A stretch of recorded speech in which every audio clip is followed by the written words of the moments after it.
হালকা হালকা শীতে কড়াইশুঁটির কচুরি খেতে অনেক মজা লাগে। তো আমি আজকে বানিয়ে নিলাম কড়াইশুঁটির কচুরি। গরম গরম খেতেই সে হালকা হালকা শীতে ভালো লাগে। তো কিভাবে বানালাম চলো দেখা যাক। আমি মনিকাস রেসিপি অ্যান্ড ব্লগ থেকে। তো আমি কড়াইশুঁটিগুলো ভালো করে সিদ্ধ করে নিয়েছি।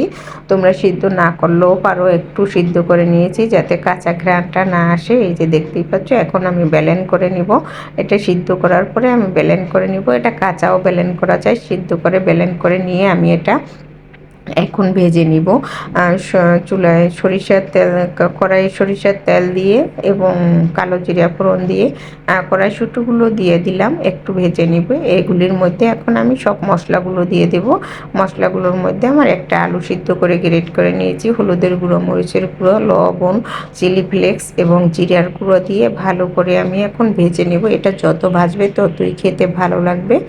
আর আলুটা দেওয়ার কারণ হলো, আলুটা কড়াইশুঁটির মধ্যে দিলে আলুটার ঘ্রাণও ভাজার সাথে মানে কড়াইশুঁটি মানে খেতে অনেক ভালো লাগে। তো ভাজতে হবে একটু ভালো করে। যদি ভাজাটা ভালো হয়, ঘ্রাণটা ভালো আসবে, খেতেও ভালো লাগবে। ধনেপাতা দিয়ে এখন নামিয়ে নিব। দেখতেই পাচ্ছ যে আমার কড়াইশুঁটির পুরটা ভালো করে ভাজা হয়ে গেছে বানানোর জন্য। তো আমি এখন নামিয়ে নিব। কড়াইশুঁটিটা হয়ে গেছে।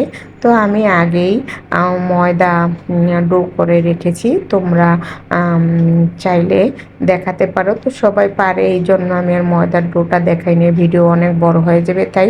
তো ময়দার ডোটা আমি লেচি কেটে নিচ্ছি।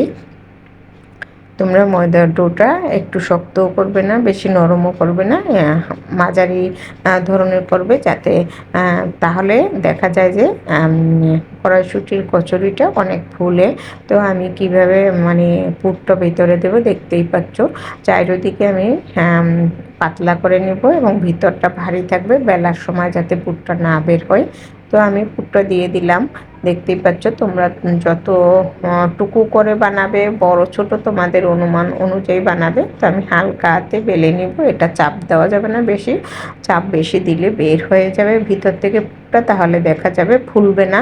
তো আমার কড়াইশুঁটির কচুরিটা সবগুলো বেলা হয়ে গেছে, এখন ভেজে নিব। কড়াইয়ে তেল দিয়ে দিলাম, তেল গরম হয়ে গেছে। এই মুহূর্তে চুলার তাপটা কম রাখতে হবে। চুলায় যদি বেশি তাপ দেওয়া হয় তাহলে উপর দিয়ে হয়ে যাবে, ভিতরে হবে না এবং ফুলবেও না। তো একটু ধৈর্য সহকারে একটু তাপটা কম দিয়ে আস্তে আস্তে করে উল্টি পাল্টি করে ভেজে নিতে হবে, তাহলে ফুলবে। দেখতেই পাচ্ছ কত সুন্দর করে ফুলে উঠছে, একবারে টুয়া টুয়া করে।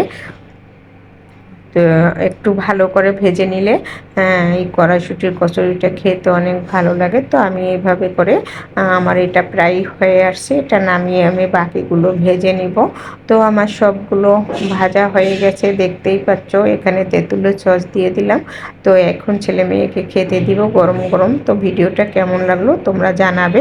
পেজ থেকে দেখলে একটু ফলো দিয়ে রাখবে, ইউটিউব থেকে দেখলে